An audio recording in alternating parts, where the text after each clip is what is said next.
5月1号，编号88204的美军 C-17运输机呢降落在北京首都机场。第二架同型号的运输机呢随后也抵达现场。按照过往的惯例，美国总统的正式出访前都会提前空运防弹专车和全套的安保设备。美国财长贝森特在5月3号公开明确表态，这次访华行程不会再更改时间。但中方呢，直到现在都没有对外官宣任何的具体访问日期。这场访问到底谁更着急？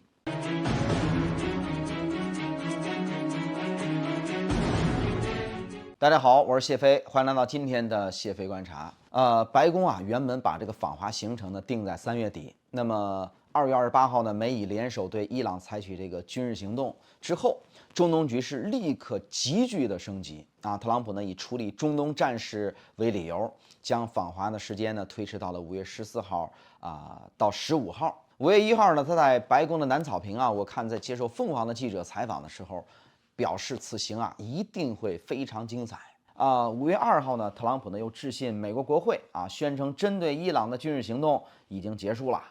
直白来说，那是美方主动的把自己绑定在这个时间节点上，已经没有退路可走。那特朗普呢，之所以这一般急于促成访华看一眼他当下的面临的这个内外局面就能明白了。你看中东方面霍尔木兹海峡呢被封锁数周，全球近20%的石油运输通道就受阻了，国际油价呢大幅波动，直接让美国的普通民众承担生活的压力。那他的这个民意支持率也随之走低。我们看在欧洲方面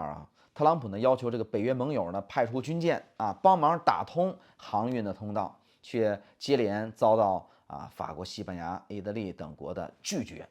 那特朗普为此十分的恼火，直言北约是纸老虎，还在5月1号呢宣布从德国撤出5000名的驻军。而欧洲各国呢也顺势认真地推进自身防务自主的方案。再看亚太方面，美国全方位的对华施压呢没有取得半点实效，中国在全球的供应链的里边的这个核心地位依旧的稳固，周边国家呢也没有按照美国的设想选边站队，三条战线的同时消耗美国资源，再加上这个2026年中期选举应该说是越来越近了特朗普呢急需一场中美高层会晤，给自己打造一份外交的政绩。那和美方这种大张旗鼓的造势相比，中方的态度很值得细细的这个琢磨从3月到现在呢，外交部呢对外表态始终是口径的固定，只说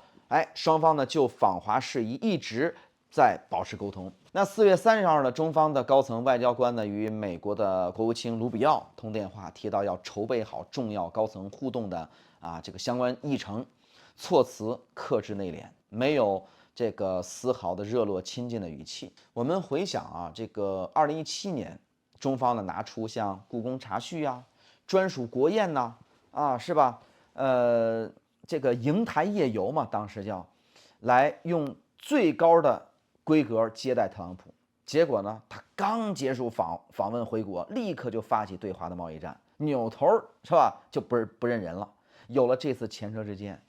我们心态已经彻底的转变了，不再指望一次握手会面就能解决根本分歧，只想借着这次机会呢，清晰的划清自身的底线。眼下中美双方的这个核心诉求几乎没有交集。美方希望中方在经贸层面做出让步，要求中方在中东事务上配合美方的行动，同时恢复中美两军军事沟通。中方的立场则十分明确要求美方呢先主动纠正一系列的对华的这个错误举措，无论是像加征关税、单边制裁，还是高科技的封锁，全都是美方单方面挑起，谈问题更是棘手的难题。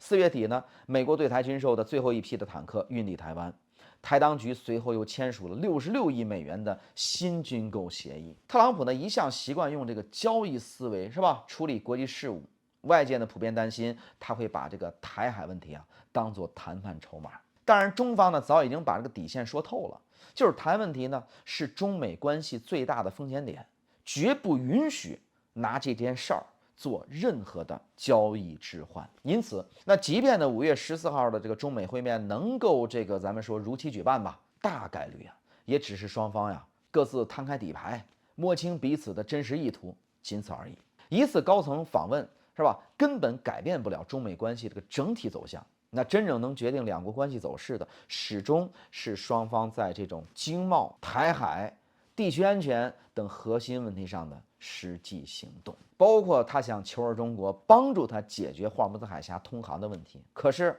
如果谈不好，如果给的筹码不够多，我们凭什么能帮你呢？或者凭什么我们有动力去帮助你完成这件事儿呢？所以美方如果想好好谈，想真的达成成果，想拿出这个更多的这种